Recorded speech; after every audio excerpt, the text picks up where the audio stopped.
You've found nightfall murmurs. When day fades into silence, the world begins to whisper. Some stories come as murmurs, some as warnings, but they all come at night. Don't be afraid to listen, but never listen alone.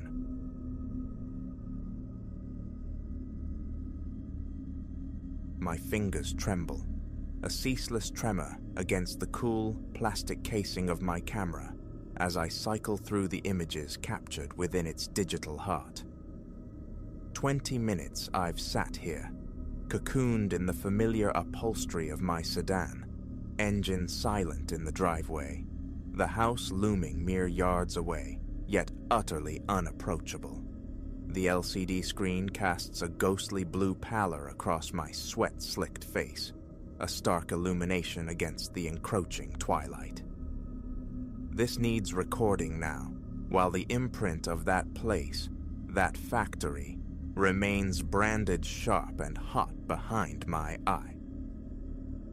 By trade, I capture spaces, the clean lines of modern architecture, the staged warmth of homes awaiting buyers. Yet a different hunger draws me to the derelict, the forgotten. Yesterday, my friend Liam dangled the bait, a skeletal textile mill decaying on the city's fringe. "Right up your alley, Elias," he'd said. "All that brooding industrial decay you chase." It squatted at the terminus of a choked access road, swallowed by weeds, perhaps half a mile veiled from the humming highway. I arrived as the day bled its final gold, that coveted our painters and photographers adore, around 5, a 3-story brick behemoth, its rows of tall windows like vacant eyes, shattered panes glinting. Ivy tendrils clawed possessively up its weathered hide. The asphalt lot, a fractured mosaic veined with defiant green life. My camera bag, slung over my shoulder, felt a familiar, grounding weight. The Canon 5D Mark IV, 3 lenses nestled within. This ritual was known. The trespass into sleeping giants, the art of urban decay, held no novelty. Chains secured the grand front entrance, a futile gesture. A side door sagged, violated, hinges groaning a metallic protest as I shouldered it open. My steps echoed, amplified percussion on the bare concrete of what seemed a former loading bay. The atmosphere was dense, cloying with the scent of dust, damp, and time itself. Immediately, the camera came alive in my hands. Light, magnificent light, shafts piercing the gloom from broken panes, painting long, dramatic shadows across floors, littered with the detritus of industry. I moved with deliberate precision through the ground level, chronicling rusted hulks of machinery, walls tattooed with graffiti's vibrant decay, the slow, inexorable reclamation by nature. The second floor housed the heart of the operation, serried ranks of sewing machines, skeletal and rust-caked, bolted fast to long workbenches. Spools of thread, dissolving back into fiber, lay scattered. A calendar, stubbornly clinging to a stained wall, proclaimed it forever, 1989. Dozens of frames captured, explorations of angle and ruin. Then, the first intrusion, a sharp metallic clang reverberating from somewhere overhead. Derelict structures breathe sighs of settling timbers, host the flutter of unseen wings, shudder in the wind's passage. Yet this felt placed, intentional, like a dropped tool, heavy and sudden. I froze, straining into the subsequent silence. Nothing. Minutes stretched, just the building groaning in its sleep. I reasoned and resumed my work. It was the third floor where the air thickened with more than dust. Largely vacant, this level held only ghosts of administration, overturned desks, gutted filing cabinets.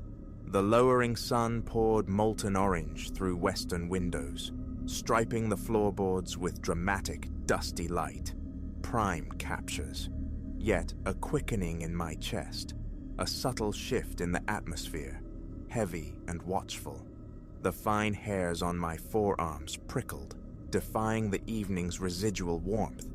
Again the rationalization: solitude breeds phantoms in empty spaces. I moved towards the windows, framing the sunset through fractured glass.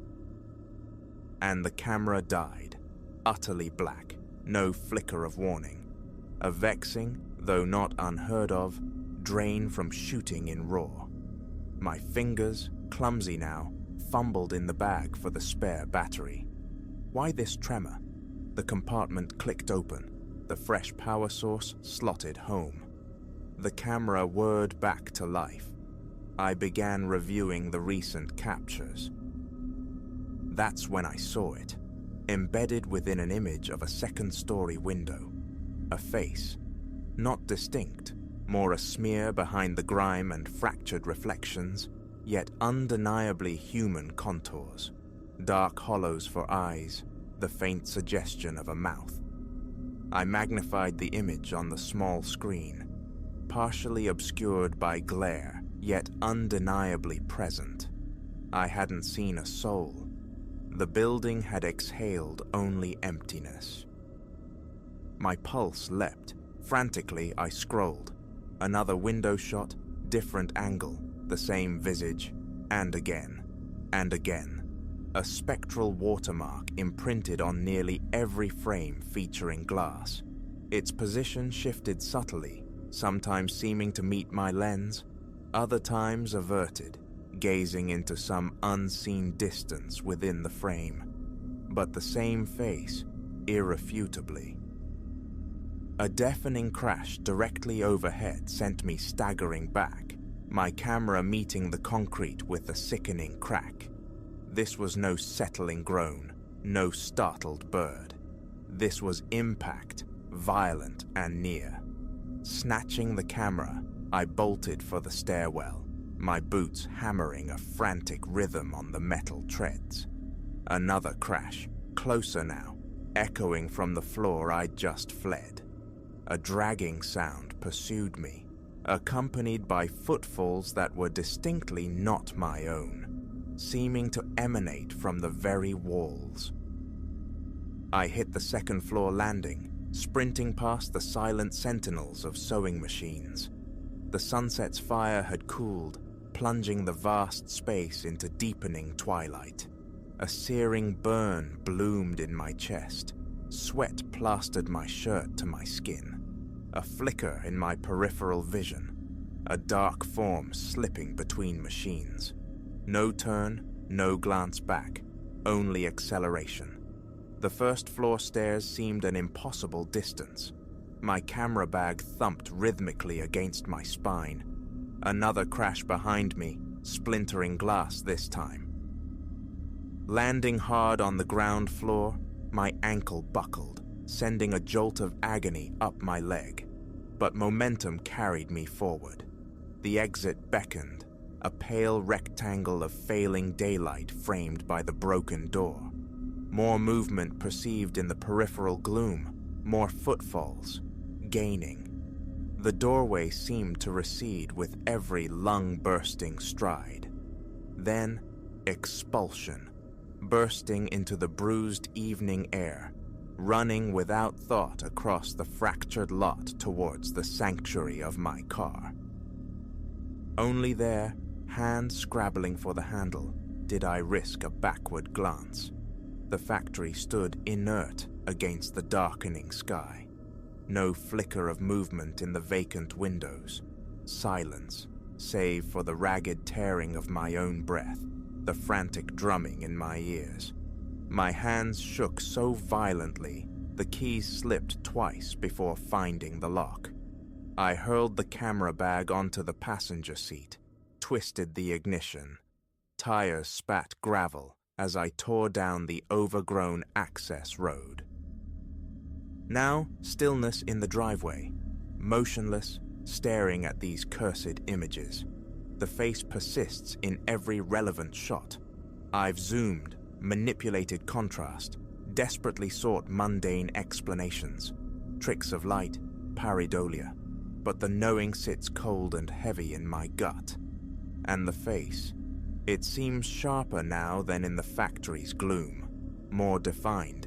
In certain frames I could swear it wears a smile. My phone vibrates, a sudden intrusion.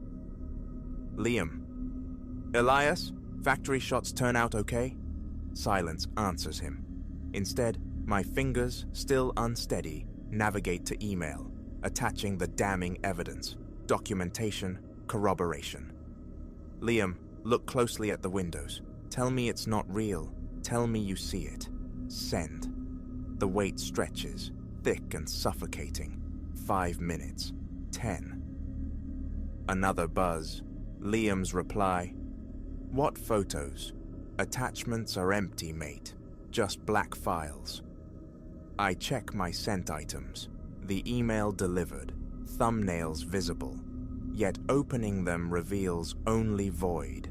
Utter blackness where the images should be. Heart hammering against my ribs, I grab the camera again, eject the memory card. Empty, wiped clean. Every photograph from today, vanished. But the memory remains, indelible. Every angle, every detail of that face in the fractured glass. And now, as night fully descends, a creeping certainty takes root. If I were to lift my gaze to the windows of my own home, that same face might be gazing back. Nearly an hour I've lingered here. My house is a dark silhouette. I always leave a lamp burning, a small beacon against the night. Not today. The windows are obsidian rectangles against the pale siding. A flicker behind the upstairs glass. A shadow, there and instantly gone. My chest constricts. A cold sweat traces my spine despite the cool air. The engine coughs back to life. Staying is impossible. Entering, unthinkable. Not with those windows. Not with the watcher they might conceal. The car reverses, tires crunching on the drive. Destination unknown. A sterile hotel room, perhaps. Somewhere windowless. Somewhere to process. To rationalize the impossible. But even as the streetlights slide past, my eyes dart compulsively to the rearview mirror. That face remains imprinted on the world, and the chilling conviction grows that its attention hasn't waned. The phone buzzes once more. Liam again. Just drove past where that factory was supposed to be. Strange. Could have sworn it burned to the ground years back. Nothing but an empty lot now. The world tilts as I read his words, the traffic light ahead blurring red. My knuckles whiten on the steering wheel. Because I was there. The decay, the light, the fear. It was real. Those photos existed, didn't they? Green light. Acceleration through the intersection, merging onto the highway's river of light. A fleeting distortion catches my eye in the side mirror, reflected in the sleek curve of my own car window, the suggestion of a face. I keep driving. The night deepens, and somewhere behind me, reflected in every shard of glass, every polished surface, it watches. And it waits. Photography holds no allure for now. Windows, especially after dark, have become objects of profound distrust. Yet sometimes, in the sleepless hours, questions surface like bodies from deep water, about the face, its origin, its nature. Have others glimpsed it? Do they too possess inexplicable photos, fractured memories, a lingering dread of reflections?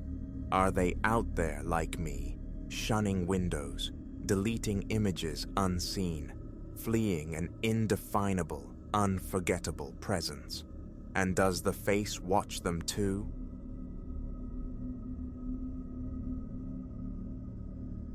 Tuesday dawned raw, the clock blinking 8:47 when the summons came. Ilara Vance, apartment 4B. Again, her voice, thin and brittle over the line, spoke of nascent pools in her basement storage. The third such complaint this month, this time tinged with a sharper edge of panic. Ruined heirlooms, furniture inexplicably rearranged overnight. Familiar territory, I reasoned. Groundwater's insidious creep through aging foundations. Just another day wrestling entropy in this crumbling complex. My toolbox clanked reassuringly as I retrieved it from the cramped maintenance office. Outside, the air bit deep, my exhalations pluming white against the bruised grey of the morning sky. Sodden leaves plastered the walkways, casualties of the encroaching autumn.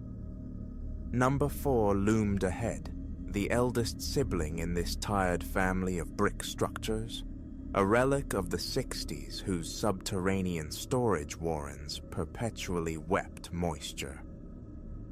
Ilara Vance intercepted me at her threshold, a figure swathed in worn chenille, her hair a tangled nest, knuckles white around a steaming mug. A tremor ran through her hands as she gestured toward the basement access. "It's escalated," she whispered, her gaze skittering past me. "Down there, the arrangement, I never touched it, but it's all wrong." My thumb found the switch. Above the stairwell, antiquated fluorescent bars stuttered thrice before bathing the descent in a sterile, unforgiving glare that amplified every imperfection. A current of air, colder than October justified, breathed up from the depths. My boots groaned on the wooden treads, each step a protest swallowed by the waiting silence below. The scent hit first, not the familiar damp earth and mildew, but something acrid, metallic, reminiscent of stagnant ponds laced with corrosion. Underfoot, the concrete landing remained stubbornly dry, yet the distinct, rhythmic plink of dripping water resonated from deeper within the gloom. My tread echoed strangely, the sound reflecting as if the known dimensions of the space had subtly warped, stretched somehow beyond their physical constraints. Decades I'd walked these passages, never had they felt so alien. I halted before her wire mesh enclosure. The padlock gleamed, untouched. Inside, however, chaos reigned with an unsettling precision. An old wingback chair, shrouded in plastic sheeting, perched precariously atop a trio of stacked cartons, tilted at an angle that mocked gravity. Her modest pine bookshelf stood inverted, yet its contents, novels, photo albums, remained steadfast upon the shelves, defying the inversion as if adhered by some unseen force. "You perceive it now?" Ilara Vance's voice, close behind, startled me. I hadn't registered her dissent. "None of that is my doing. Yesterday evening, perfectly ordinary, I swear it." My flashlight beam sliced through the dimness, probing the cage's recesses, and there it was, a perfect circle of water, perhaps 2 feet across, shimmering on the concrete floor. No leak in pipes hung overhead, no fissure marred the slab nearby. The surrounding concrete was bone dry. I thumbed the padlock open, stepping cautiously within the mesh confines. The puddle's water was crystalline, but possessed an impossible depth. my light failed to penetrate its surface, revealing no bottom. A few feet distant lay another, a mirror image, and beyond that, a third, forming a sequence that seemed to vex the eye, resisting comprehension. When did this begin? I asked, striving for professional calm. Dawn, she breathed, clutching the mug to her chest like a shield. Around 6, seeking winter blankets.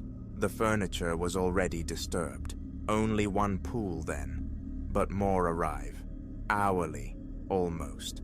Another manifests. Kneeling beside the nearest pool, I extended my voltage tester, a futile gesture born of habit. Nothing. Tentatively, I dipped a finger into the liquid. Frigid, yes, but imbued with an unnatural density, a viscous weight akin to quicksilver. Retracting my hand, I found my skin utterly dry, untouched by moisture. Meanwhile, the dripping intensified, a persistent percussion echoing not from a single point, but seemingly weeping from the very fabric of the walls, a polyphonic lament. I rose, my gaze drawn again to the improbable tableau of furniture. Basic physics demanded the wingback succumb to gravity's pull, yet it held its precarious pose, utterly immobile. I should inspect the adjacent units, I murmured, more to myself than to her. See if this anomaly extends. I moved to the neighboring cage, Mr. Silas Thorne's, I recalled. My hand barely brushed the lock when it yielded with an unnerving click. No key required.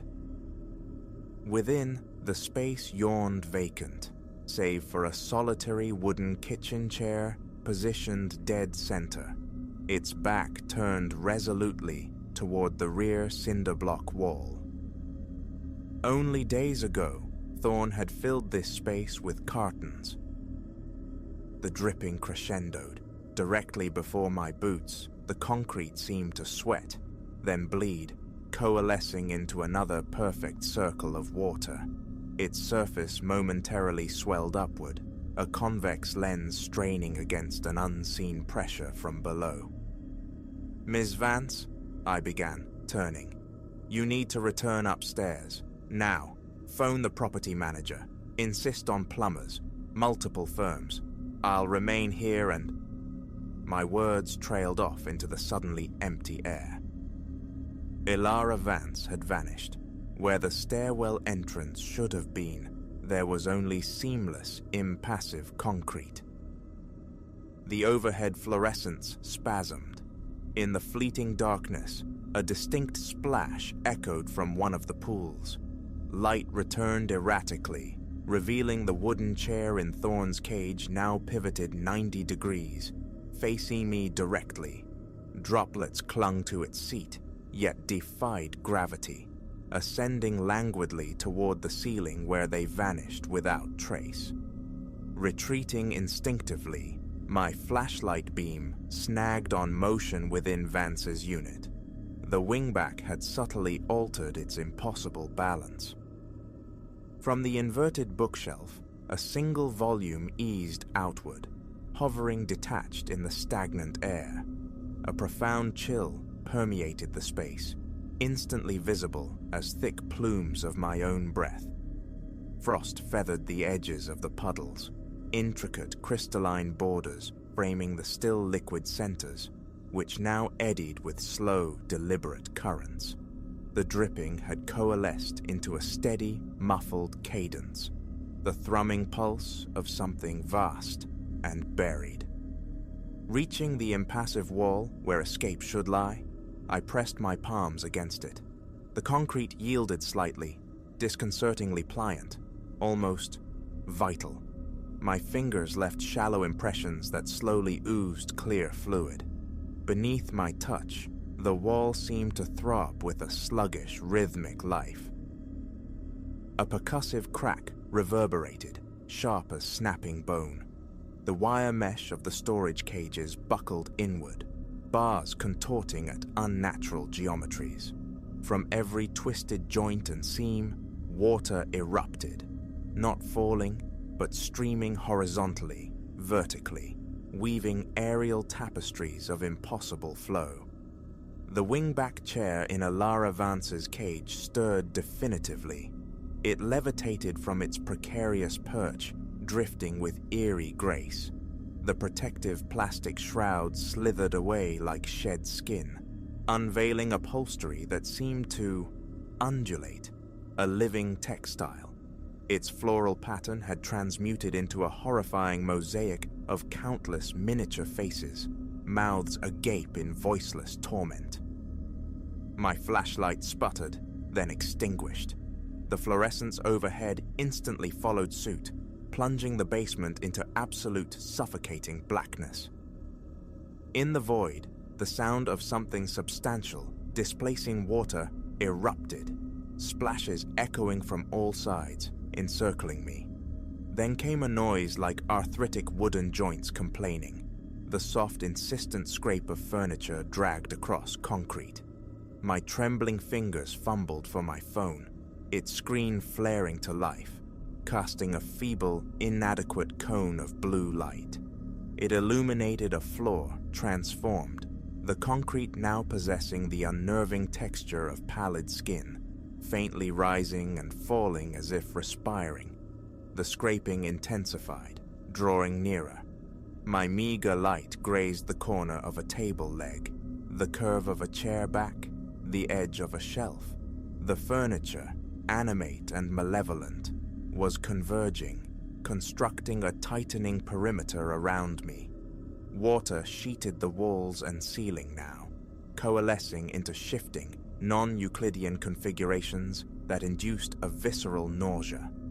I stumbled backward until my shoulders met the yielding wall where the stairs had been. My phone screen began to strobe erratically. In the syncopated flashes, I saw the wingback glide closer, the faces embedded in its fabric swiveling, tracking my terror. Behind it, other pieces ascended, chairs, bureaus, cabinets, all warped into grotesque parodies of function, moving with silent, dreadful intent. The phone died. Utter darkness reclaimed me.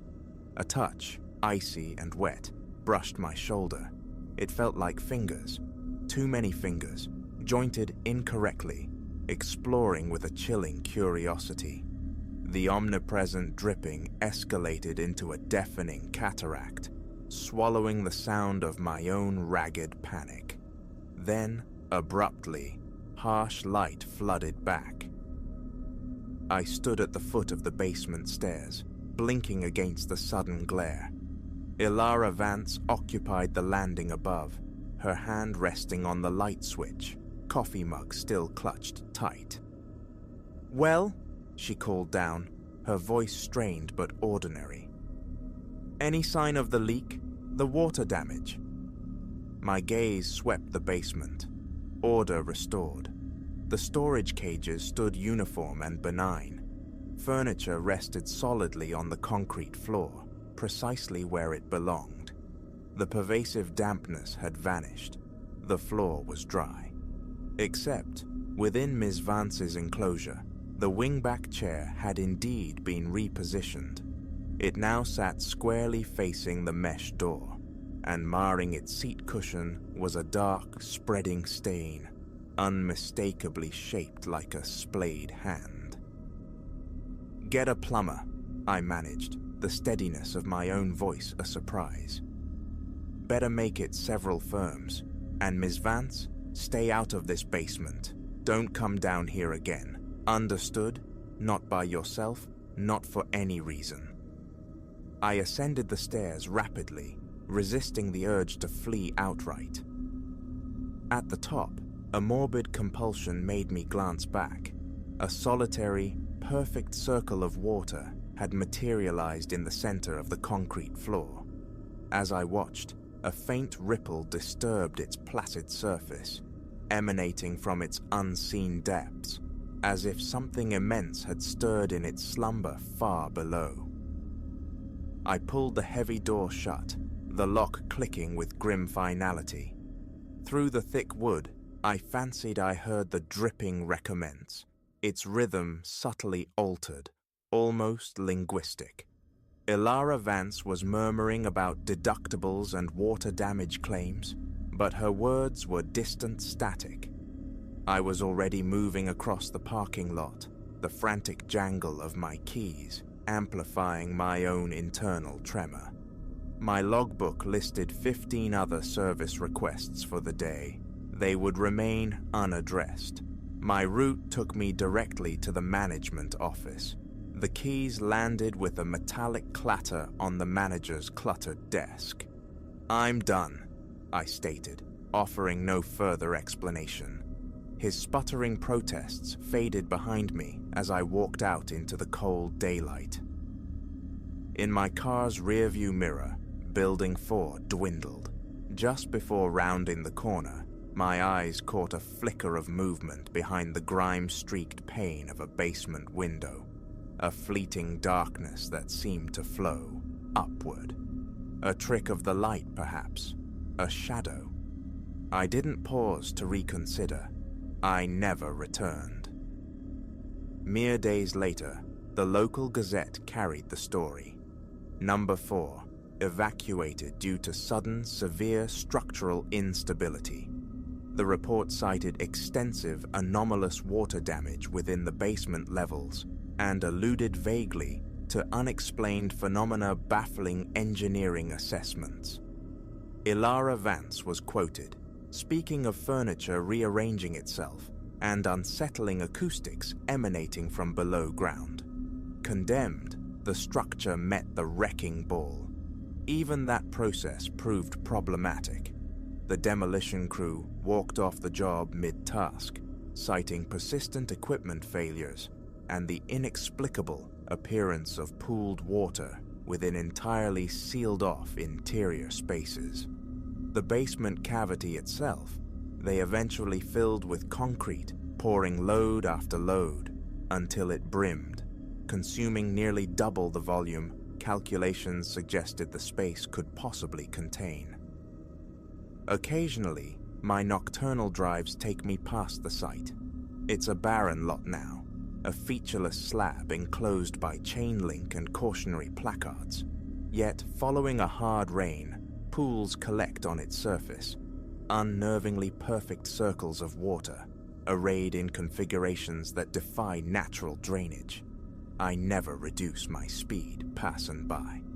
My gaze slides away from those lingering puddles, and on still nights, when the only ambient sound might be the phantom plink of water dripping where no water ought to be, I certainly don't pause to listen. Subsequent maintenance roles have come and gone, but contract scrutiny is now paramount, and no matter the urgency, no matter the tenant's plea, I refuse unequivocally all calls concerning water in the basement.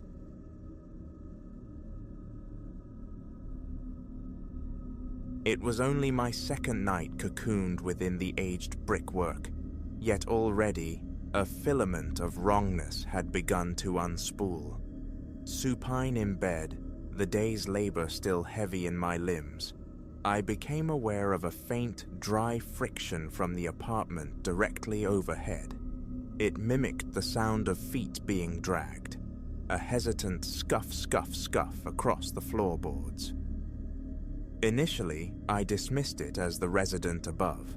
The solitary gentleman, Miss Albright, the building manager, had mentioned inhabited the third floor, but the sound persisted, a slow, rhythmic pacing, utterly isolated. The building's antique masonry, thick as fortress walls, typically muffled all else. No murmuring voices, no television's drone, only this soft, insistent abrasion. It scraped along my nerves, a persistent burr, yet exhaustion eventually claimed me, pulling me under into sleep. Dawn found me shadowed by unease. Should the sound recur, I resolved, investigation would be necessary. My own dwelling occupied the second level of the 3-story structure. The third floor, I knew, comprised a single solitary unit. The building itself, a relic of weathered red brick, possessed a narrow protesting staircase whose timbers groaned selectively underfoot. Faded beige paint peeled like sunburned skin along the hallway walls, illuminated by a single buzzing overhead fixture. The apartment doors were substantial things, fitted with heavy brass knobs that yielded with a certain arthritic stiffness. I'd never once glimpsed the man upstairs. On my third night, the familiar dragging resurfaced. I was immersed in a show streaming on my laptop when the sound intruded. Pausing the playback, I tilted my head, listening intently. The scuffing traversed the ceiling with unnerving slowness. A nervous flutter commenced beneath my ribs.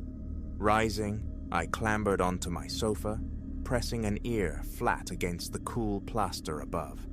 Faint, undeniably, but present. The notion of lodging a complaint surfaced, yet the hour was barely 9 in the evening, and the noise itself wasn't truly loud, merely profoundly odd. After some minutes, it ceased. I retired to bed, the peculiar tension knotting low in my gut, refusing to fully dissipate. Days trickled by, punctuated by the sound's erratic return. Sometimes it greeted me in the thin morning light before work. Other times, it roused me near midnight's threshold.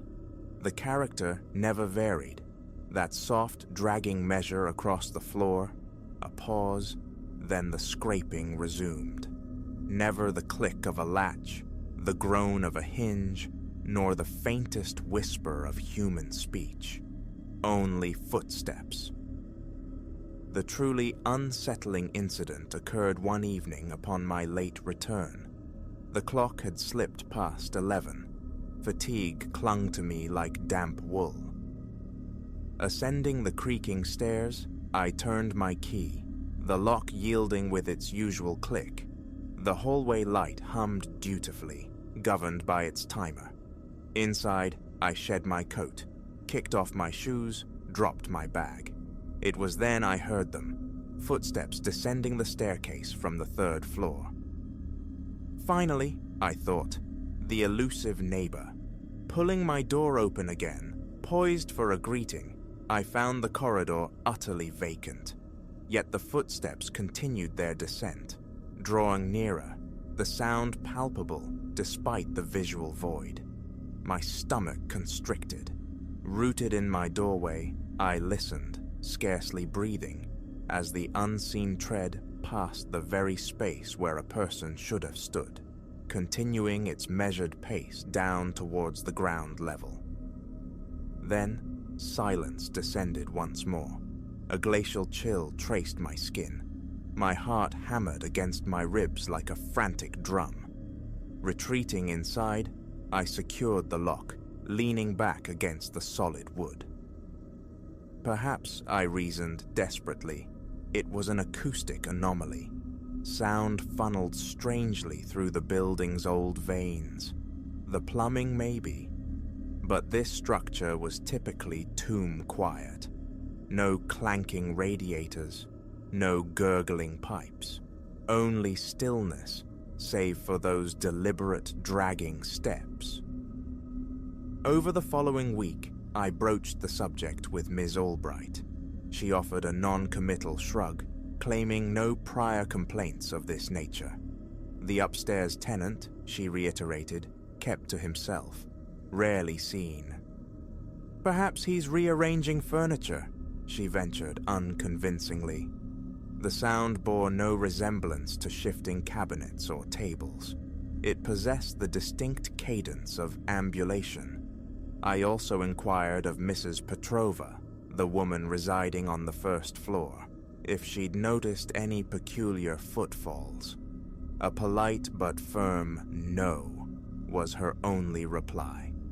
Her smile was brief, her demeanor suggesting a disinclination for further conversation, so I let the matter rest. My awareness of the hallway sharpened. I noted precisely which steps groaned under my weight, the intermittent flicker of the overhead bulb. The third-floor apartment door appeared mundane, equipped with a standard peephole and an unremarkable welcome mat. One evening, feeling faintly absurd, I pressed my ear against its cool surface, straining for any indication of occupancy. Nothing but profound silence emanated from within. A soft rap with my knuckles elicited no response. Unwilling to press further, I retreated to my own sanctuary. Thereafter, the footsteps grew more frequent, less predictable. They adhered to no discernible schedule, yet rarely did a day pass without their manifestation. Sometimes the scraping would begin the moment I returned from work around 6. Other times, it commenced near midnight, or even later, echoing in the deepest hours. Always the same languid shuffling progression, reminiscent of someone unable or unwilling to lift their feet clear of the floor. It kept me perpetually poised on the edge of apprehension. I would freeze mid-motion, wherever I was within my small apartment, listening, trying to triangulate the source. The ceiling directly above? The shared hallway? The stairs themselves? The sound seemed to drift, untethered, yet retained its slow, unwavering pattern. One Friday evening, my patience frayed. I was seated at my small kitchen table, consuming a solitary sandwich, when the scraping commenced overhead. Bolting upright, keys clutched tight, I flung open my door and surged into the hallway, determined to intercept whoever, whatever, was responsible. I ascended the stairs to the 3rd floor. The building breathed silence around me, save for the low electrical hum of the hallway light. Reaching the uppermost apartment, I pressed my ear to the wood. Stillness. Tentatively, a tremor of anxiety running through me at the transgression, I tested the doorknob. It remained steadfastly locked. The urge to knock again warred with a burgeoning, inexplicable unease. I turned and descended back to the 2nd floor, pausing on the landing. The air felt distinctly cooler here. My breath came quick and shallow. Gooseflesh pebbled my arms. Absolute silence reigned. It felt as though the very building held its breath. Securing myself within my apartment, I illuminated every lamp. The small space, living area flowing into a compact kitchen, a brief corridor, bath, and bedroom seemed stark under the sudden glare. The off-white walls offered no comfort. Through the aged blinds covering the living room window, the headlights of passing cars sliced the gloom. For several minutes, I simply stood, adrift in uncertainty.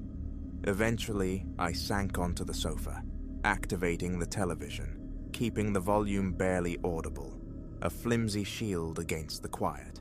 Yet my hearing remained acutely tuned, straining for any recurrence. A tightness constricted my chest. My gaze kept straying towards the locked front door. Hours later, as I prepared for bed, the footsteps returned. This time, however, they originated from the hallway just outside my door. Slow steps ascending the stairs.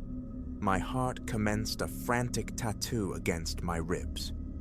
I crept to my apartment's short internal hallway, positioning myself near the front door, listening with ferocious intensity.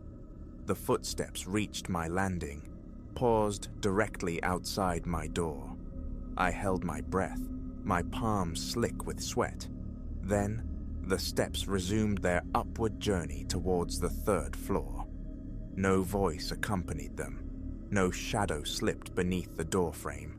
No tangible presence declared itself. An icy current coursed through my torso. The impulse to wrench the door open warred with a paralysis born of sheer tension. After a protracted moment, I quietly engaged the deadbolt. Waiting another minute, ear pressed again to the wood, I detected nothing. The silence had returned, absolute and unnerving. The following morning, sleep-deprived and frayed, I conceived a plan. I would keep vigil in the hallway at peak times, hoping to physically encounter the source of the disturbance. Fetching a small folding chair from my living room, I positioned it near my door. For nearly an hour that evening, I sat there, feigning absorption in my phone, eyes flicking constantly towards the stairwell. No one appeared. The hallway, smelling faintly of lemon oil and old dust, remained static and uneventful. Feeling foolish yet profoundly frustrated, I retreated indoors. Later that night, around 10, the steps began anew. This time, they seemed to originate from the ground floor, laboriously working their way upward. Scrape, pause, scrape, pause. My body went rigid. Phone in hand, I eased my door open, a mere crack. The hallway stretched empty before me. Leaning out cautiously, I peered down the stairwell. Nothing. Yet the footsteps climbed relentlessly. They reached the second-floor landing, halting precisely where I stood, concealed. The air grew thick, heavy. I remained motionless, breath trapped in my lungs, the illuminated screen of my phone casting a pale glow on my hand. Then, the invisible progression continued, the sounds clearly ascending the final flight towards the third floor. Once they reached the summit, an abrupt quiet fell. I tiptoed back inside, double-locking the door, sinking onto the sofa, my legs trembling. The emptiness of the hallway replayed in my mind. No person, yet the footsteps possessed an undeniable weight, a physicality that elicited faint groans from the aged floorboards. A chill mapped itself across my arms. I stared at my locked door, logic battling with the chilling evidence of my senses. I made one further attempt to seek corroboration.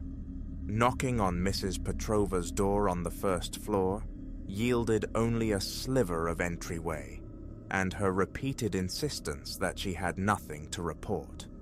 Her eyes darted nervously. She seemed almost frightened to engage. When asked if anyone else frequented the staircase, she offered a curt headshake, murmuring again that the top-floor apartment was rented, but the occupant elusive. "It's an old building," she added hastily. "Noises aren't surprising." Then the door clicked shut. Another week bled away, bringing no change. Each day, at least once, the shuffling cadence returned. Sometimes it circled overhead like a caged animal. Other times it traced a path up or down the stairs. Occasionally, I'd fling my door open, a fraction too late. Other times, I'd catch the sound in progress, only to be confronted by the vacant corridor. Ms. Albright remained unhelpful, citing the lack of concrete proof of disturbance. The building, she assured me, was structurally sound. No leaks, no imminent collapse. The maintenance fellow she dispatched checked the plumbing and declared everything in order. One night, resolve hardened within me. I would confront this, whatever it was. I stationed myself by my door, ear pressed to the cool wood, waiting. An hour passed in profound silence. Then, near midnight, the familiar sound began, upstairs, directly above me. The dragging steps moved across the floor, then shifted, beginning their descent down the stairs. Timing it precisely, I yanked the door wide the very instant the sound should have been passing my threshold. Nothing. Empty space. Yet the footsteps continued their measured downward journey towards the first floor. Leaning over the banister, heart pounding like I'd sprinted a mile, I scanned the stairwell below. Vacant. The distinct echo of someone descending filled the narrow shaft, yet no form, no shadow, gave it substance. My mouth felt arid, my arms prickled with cold dread. Seconds later, the sound faded into silence on the ground floor below. I slammed my door, locking it securely, the frantic rhythm in my chest refusing to subside. From that point forward, a permanent state of hypervigilance took root. My sleep became fragmented, unreliable. Every innocuous creak of the old building sent jolts of adrenaline through me.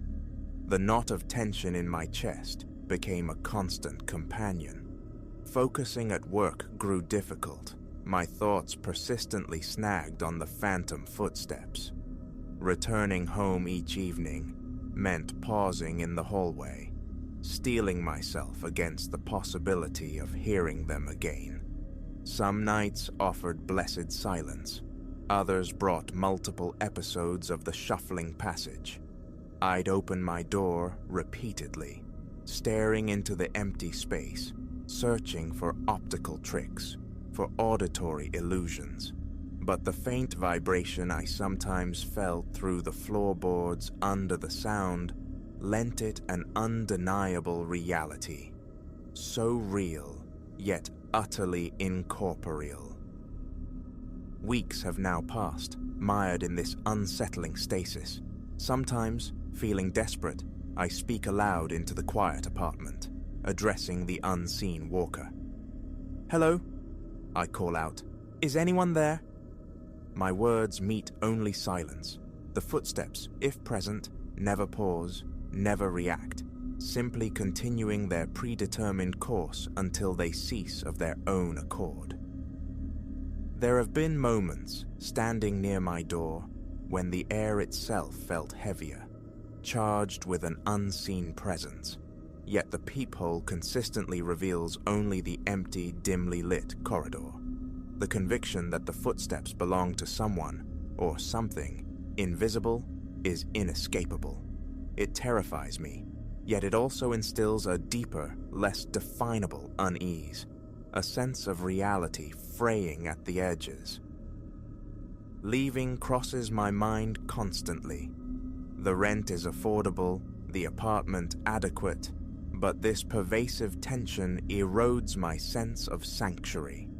I mentioned it haltingly to a friend who quipped about hauntings, offering no real solace. I cling to the possibility of a rational explanation. Peculiar acoustics, settling foundations, ancient plumbing performing arcane tricks. But each time I confront the empty hallway, precisely as the steps should be passing, feeling the hair prickle on my neck, the hope for a simple answer dwindles. It is past midnight now. I sit at my small kitchen table, this narrative sprawling before me. The overhead light emits its low, companionable buzz. Outside the living room window, streetlights cast long shadows through the blinds. I am waiting, listening. My pulse thrums a little too quickly.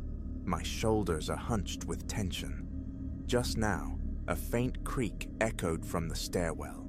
The building settling, or something more? All I know is the pattern persists. Someone, or something, continues to walk these stairs, to pace the floor above, forever unseen. I think I hear it again now, starting softly overhead. My heart accelerates. A profound chill washes over me. I will open the door. One more time. Perhaps tonight, finally, I will see. Or perhaps once again, there will be nothing there at all.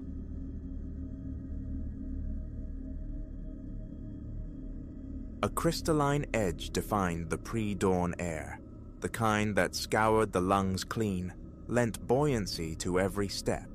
For 3 years, this ritual had been mine. The familiar circuit around Stillwater Park, a hushed path winding through stoic pines, skirting the glassy surface of a small pond. My sanctuary, this liminal hour, before the world's clamor fully ignited. The heavens wore that tender, bruised gray that precedes true dawn as my car settled into its customary niche. The familiar choreography of stretches followed, earbuds nestled in, a purposeful stride carrying me towards the trailhead. An ordinary commencement, utterly peaceful. That very normalcy sharpens the memory now, throws the subsequent strangeness into stark relief. Perhaps 10 minutes into the rhythm of my run, my gaze snagged on him, a form stark between 2 sentinel pines just off the path's shoulder. He likely wouldn't have registered at all, a mere blip in the periphery, but for the profound lack of motion. People fidget. They check unseen devices, adjust their posture, shift weight. This figure, however, was absolute stillness, as if sculpted from the shadows and left there overnight. I pressed on, coaxing my focus back to the metronome of breath, the steady percussion of trainers on packed earth. Yet an unsettling resonance lingered. Was it the incongruity of his dark jacket against the warming spring air, or simply that unnerving, unwavering stillness? Rounding the curve that brought the pond into view, the familiar prickle bloomed on my nape, that primal awareness of being observed.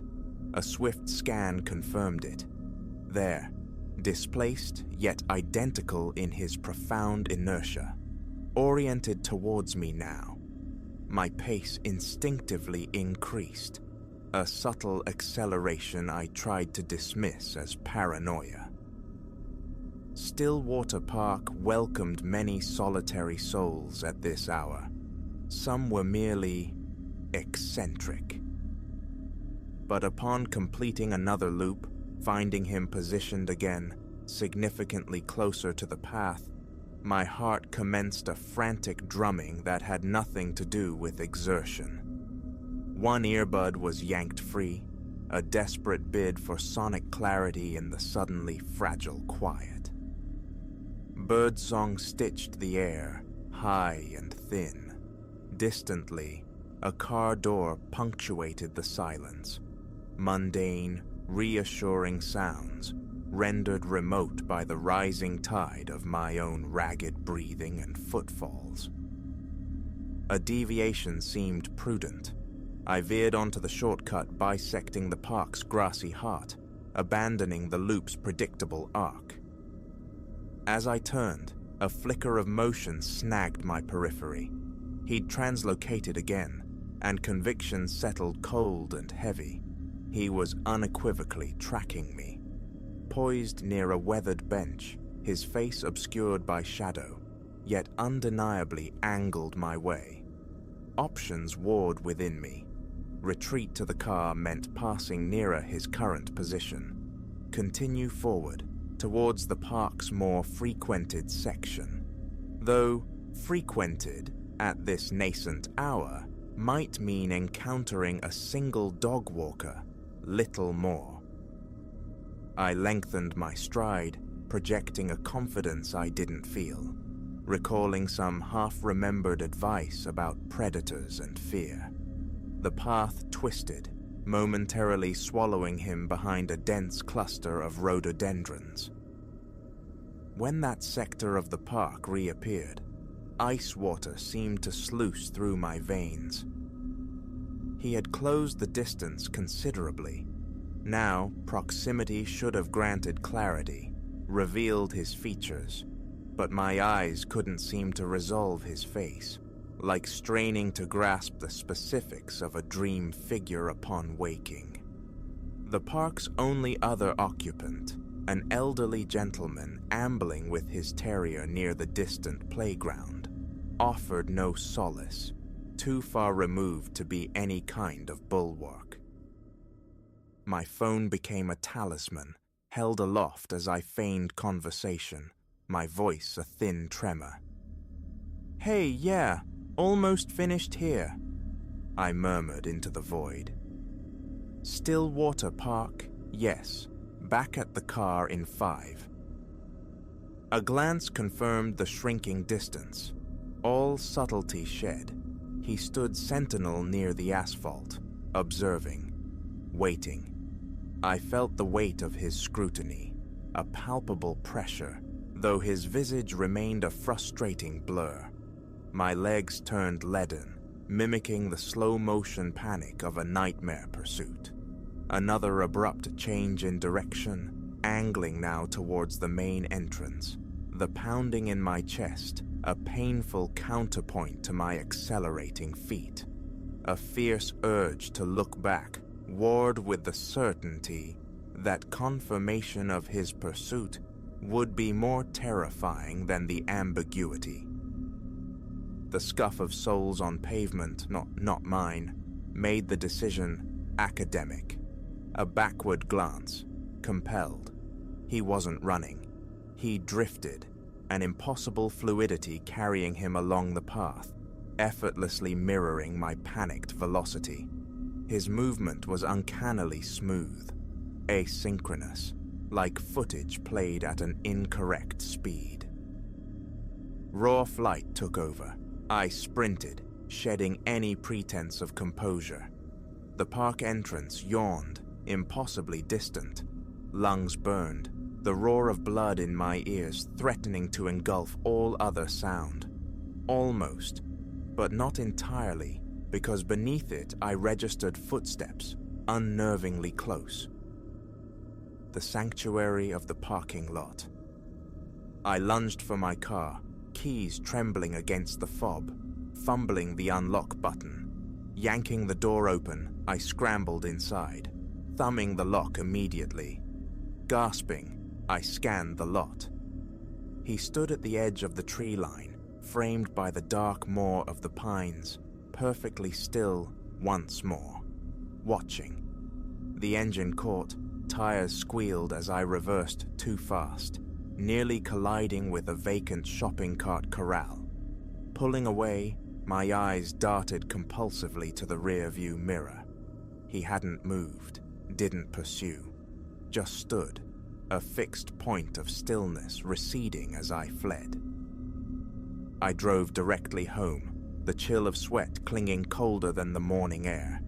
Inside, the urge to warn others surfaced, fierce and immediate. I navigated to the park's online community forum, fingers poised over the keyboard. But what could I articulate? Saw a man. He stood still. He watched me run. No overt threat, no crime committed, nothing tangible beyond his unnerving presence. Yet the memory of that profound stillness, the phantom-like translocation, the face that refused focus, it raised goose flesh anew. For a week, my running shoes gathered dust. When courage finally returned, it steered me back to Stillwater Park, only under the bright, indifferent gaze of the midday sun, amidst the cheerful chaos of families and frisbees. Each visit, I scanned the periphery, half expecting to find him materialized between the trees, observing. He never reappeared. Sometimes, the allure of the dawn quiet tugs at me.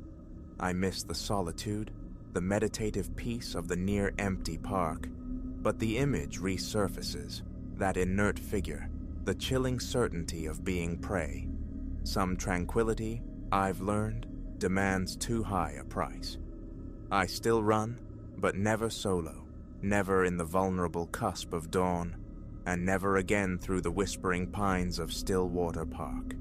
And always, always, my gaze perpetually sweeps the spaces between trees, forever vigilant for a watcher standing perfectly still, waiting.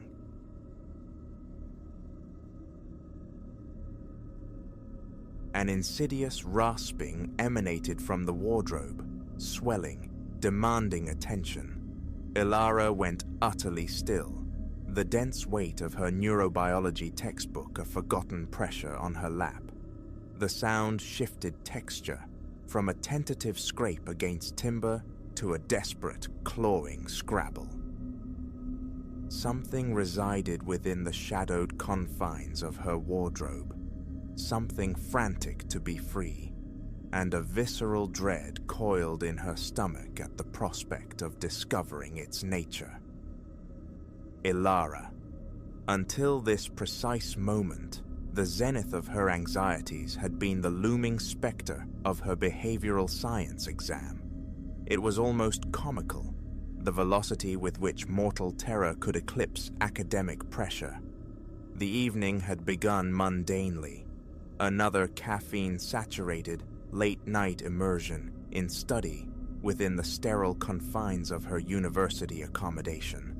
Her roommate, Chloe, was a phantom tonight, doubtless lost in the thrum of some off-campus revelry. Ilara harbored a sliver of envy for Chloe's effortless navigation between scholarly pursuits and social currents, while she herself felt perpetually submerged in an ocean of fluorescent markers and adhesive notes. The initial sound was negligible, a mere whisper against the room's low hum. Ilara lifted her head, tilting it, straining her ears past the dormitory's ambient symphony. Faint bass lines bleeding through walls, indistinct laughter from the corridor, the geriatric groan of her miniature refrigerator. Nothing definitive.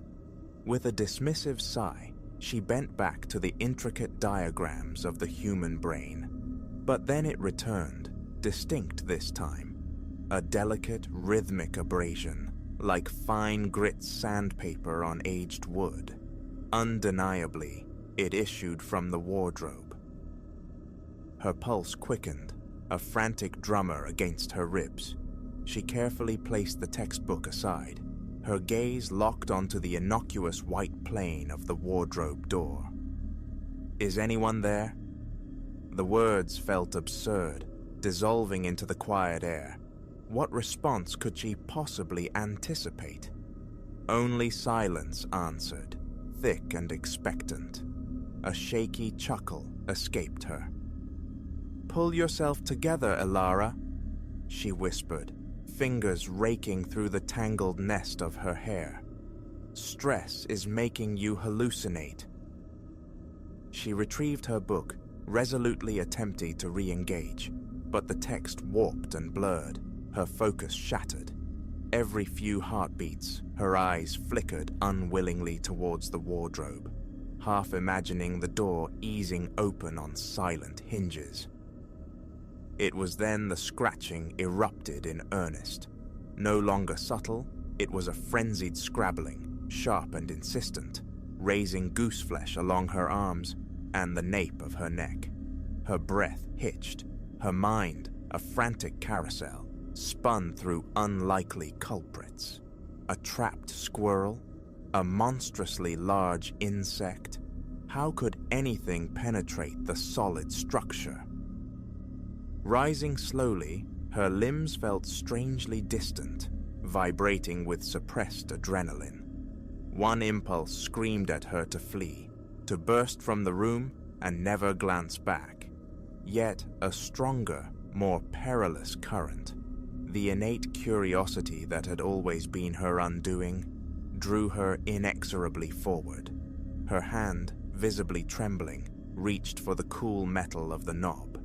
The scratching intensified, a furious crescendo, as if the occupant sensed her proximity. Drawing a deep, fortifying breath, she wrenched the door wide. A chaotic moment of perception, familiar shapes of hanging clothes, the scent of fabric softener and cedar. Then, as her vision pierced the deeper gloom, She saw it, a huddled form compressed into the far corner, obscured by a cascade of summer dresses.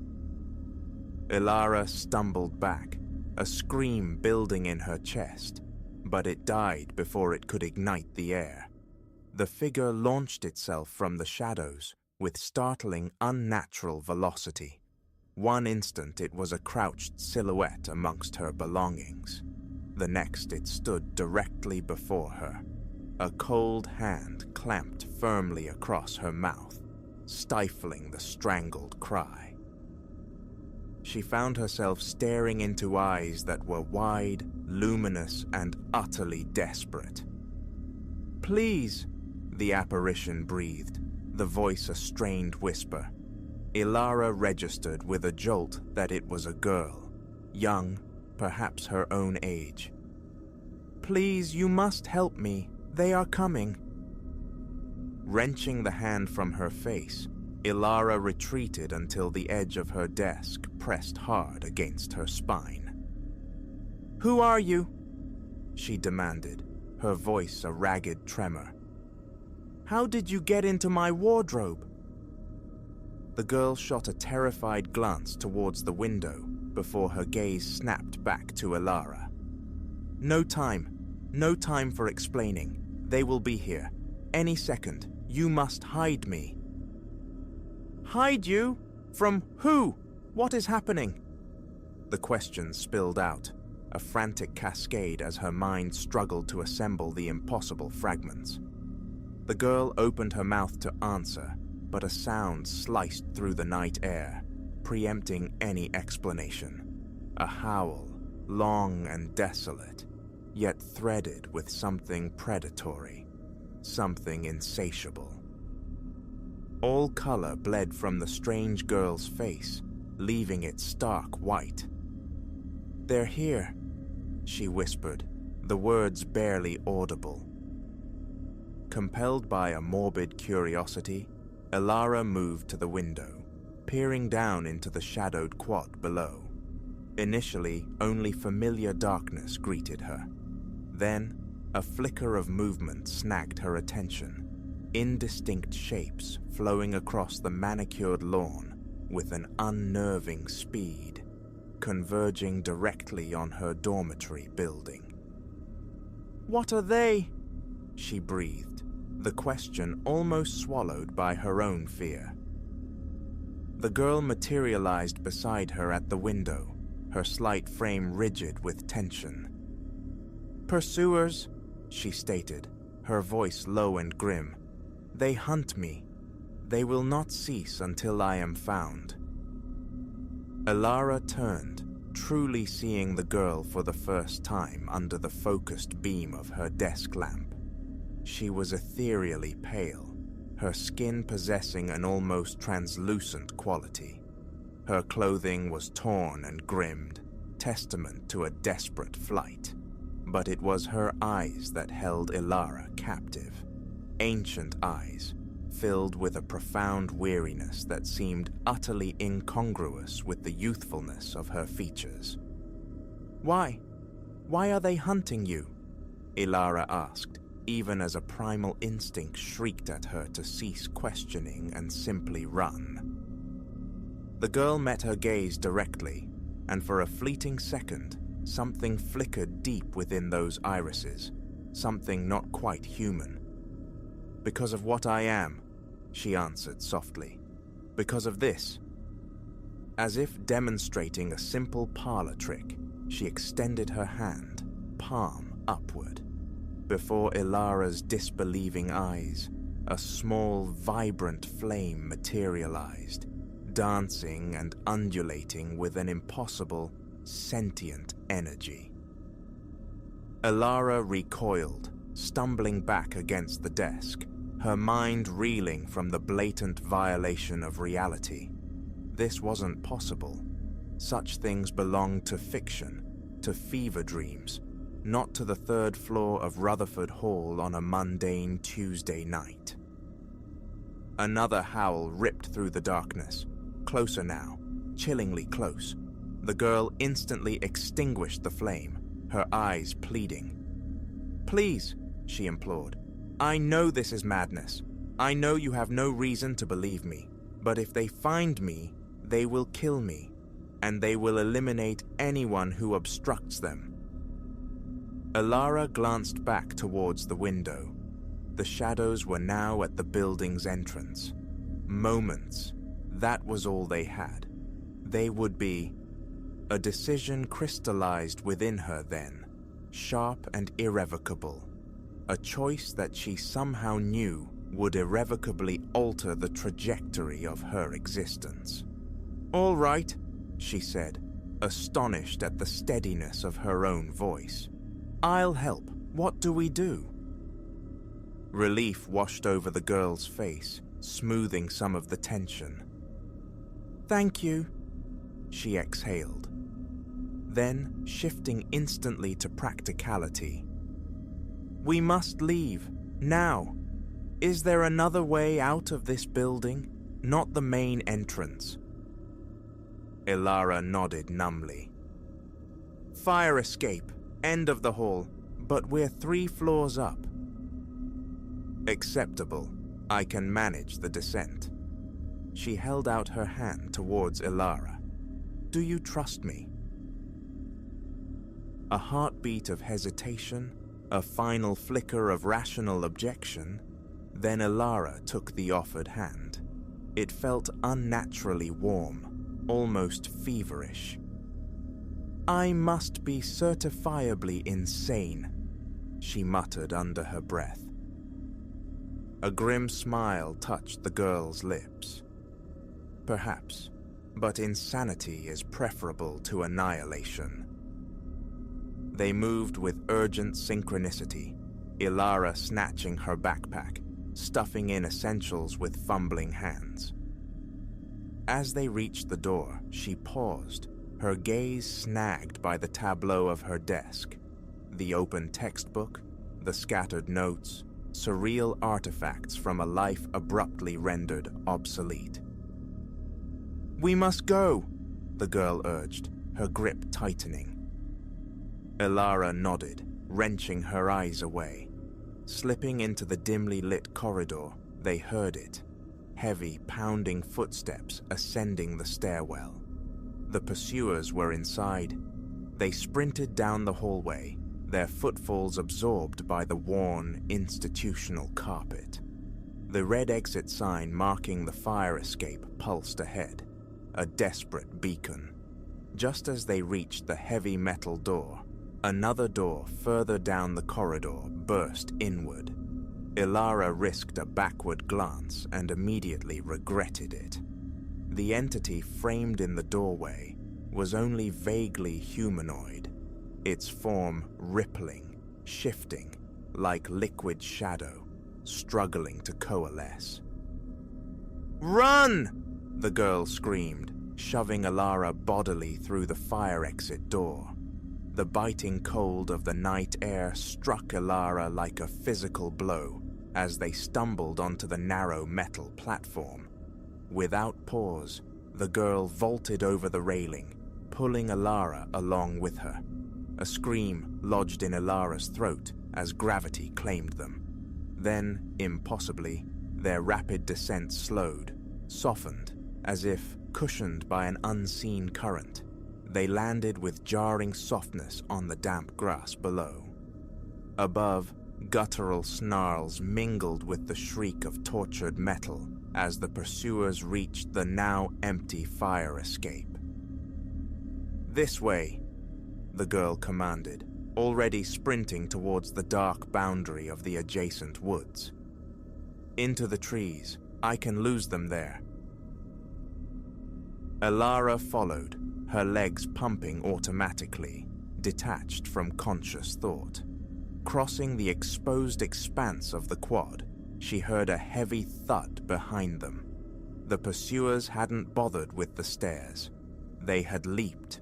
They plunged into the tree line just as another chilling howl echoed through the night. Elara hazarded another look back. A mistake. The hunters were gaining, their mutable forms flickering between lupine and something ursine, as they devoured the distance. The girl led her deeper into the tangled woods, navigating the undergrowth with an uncanny familiarity, weaving between ancient oaks and dense thickets. Ilara stumbled after her, branches lashing her face, unseen roots grasping at her ankles. "Where are we going?" she gasped, her lungs burning. "A sanctuary," the girl panted in reply. "A place of safety. If we can reach it, they cannot follow." More questions burned on Ilara's tongue, but breath was too precious. The cacophony of pursuit gradually receded as they penetrated the forest's heart, though Ilara felt no true sense of escape. Finally, after an eternity compressed into mere minutes, they burst into a small, circular clearing. Bathed in the ethereal glow of the moon stood a ring of weathered standing stones, emitting a faint, internal luminescence. The girl pulled her towards the circle's perimeter. "Quickly," she urged. "Inside." Ilara hesitated at the threshold, a wave of profound unreality washing over her. This was utter delirium. Magic, monsters, glowing stones. None of it could be tangible. Another howl, terrifyingly close, shattered her hesitation. She stepped across the unseen boundary into the circle. The transition was instantaneous. A gentle warmth suffused her, and the ambient sounds of the forest, the rustle of leaves, the distant baying pursuit, abruptly muted, as if they now stood within a pocket of profound silence, divorced from the surrounding world. The girl sagged to her knees, expelling a long, shuddering sigh of relief. "We are safe," she murmured, "for now." Ilara stared at her, this enigmatic catalyst who had shattered her ordinary existence within the space of an hour. "Who are you?" she asked again, the question now imbued with a different weight. "Truly?" The girl met her gaze, a faint, sorrowful smile touching her lips. "My name is Lyra," she said, "and I am about to recount a history that will dismantle everything you believe you understand about the world." As Lyra began to speak, her voice low and resonant within the sudden stillness, Ilara settled onto the cool earth to listen. She knew with unshakable certainty that her life had irrevocably fractured. The behavioral science exam, once a monolithic source of dread, now seemed laughably insignificant, a relic from a forgotten epoch. Whatever lay ahead, whatever strange contours this new reality possessed, one truth resonated clearly. Normalcy was a concept that no longer applied, and strangely, terrifyingly, she found herself ready for it.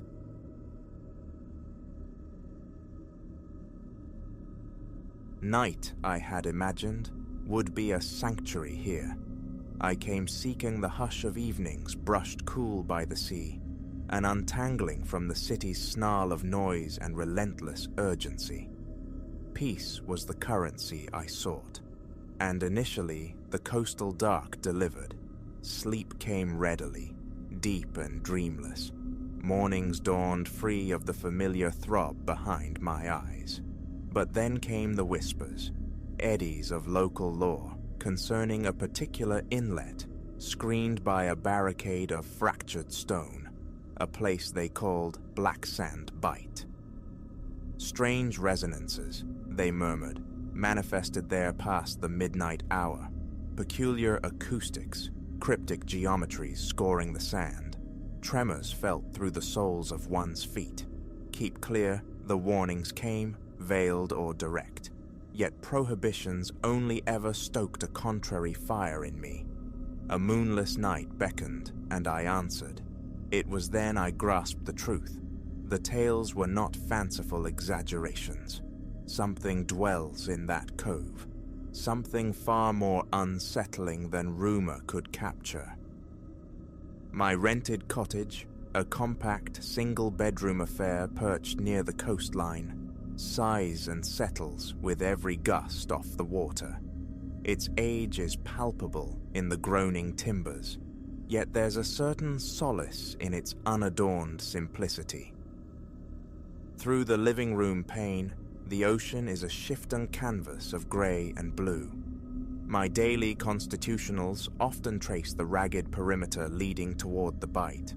The sand there is startling, less sand than coarse, dark grit, near black and abrasive underfoot, clinging tenaciously to boots. Its perpetual emptiness struck me, while other beaches along this stretch hosted at least a solitary figure or two. By day, Black Sand Bight remained resolutely deserted, a void on the map of local life. Tentative inquiries among the townsfolk yielded little clarity. Some offered shrugs, vague admissions of unease they couldn't articulate. Others recounted the persistent legend. On specific nights, when the tide ebbed low, inexplicable shapes materialized upon the shore. Shapes?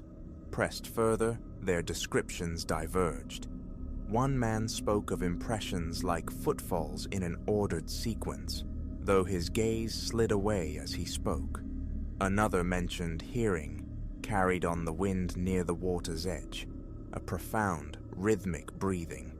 An elderly fellow, his eyes weary, simply advised caution after dark. Initially, I dismissed these accounts as the usual tapestry of small-town mythology. Several nights I wandered the coastline paths, the air sharp with salt, the tides performing their ancient dialogue with the land. Nothing untoward occurred.